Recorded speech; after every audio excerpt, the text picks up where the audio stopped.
Welcome everybody. This is Ava filling in for John. Welcome to Mertech.com's Daily News Update Extra.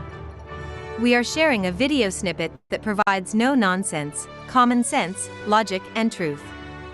I am following this channel and given this video a thumbs up. The link to this video is in the description box below. Please follow Mertech on Rumble. Give me a thumbs up and share this information far and wide. This great news update will begin momentarily. Thank you and may God bless.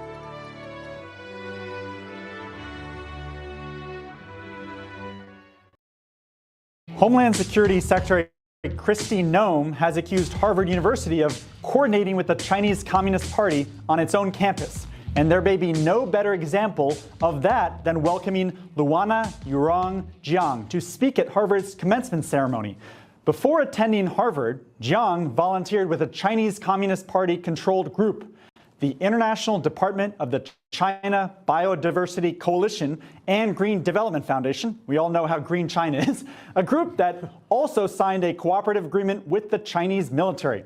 According to a Daily Call report, the group was founded 40 years ago by a People's Liberation Army general, we love those generals, and is controlled by the Chinese Communist Party and Chinese government agencies, with deep ties to China's military and intelligence networks.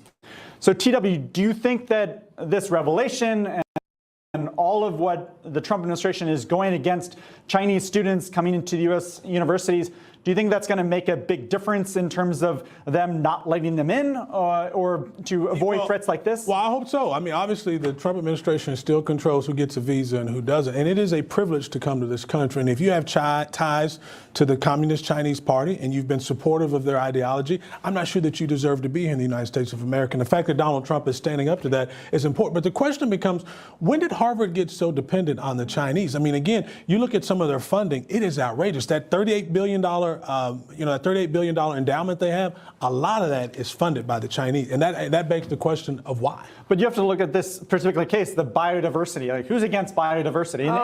The Chinese are. The Chinese are against it. And in China, everything is connected to the Chinese Communist Party. So it's going to be very hard to not find commencement speakers or other Chinese students who don't have links or their parents or their aunt. Yes. I'll do it for half the price she did it, whatever it was. Why not find the next J.D. Vance that could go to a Harvard University who, is from the middle of Appalachia, who can go to that. Instead of President Xi's daughter who went to Harvard. Thank you. Why? Because we don't need the infiltration of Chinese communists in our country. They hate America. They want America to fail. And this whole idea of biodiversity, give me a break. China is like the leading air polluter in the world.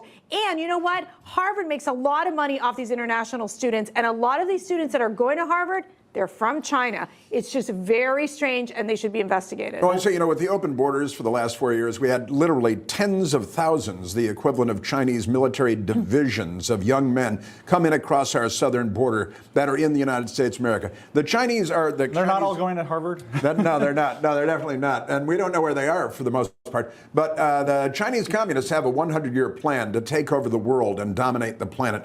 And they are the most totalitarian regime on the planet today. And they are the most murderous regime in the history of humankind. Since the Maoist Revolution in 1949, they murdered between 50 million and 75 million of their own people. They're the most bloodthirsty gang of commies and killers the world has ever seen. They're planning on taking over the world, and I think Harvard is planning on helping because they are closer on the political spectrum to Mao Zedong at this point, certainly to Xi Jinping, than they are to John F. Kennedy. Well, Harvard has a history of ties to China's Communist Party.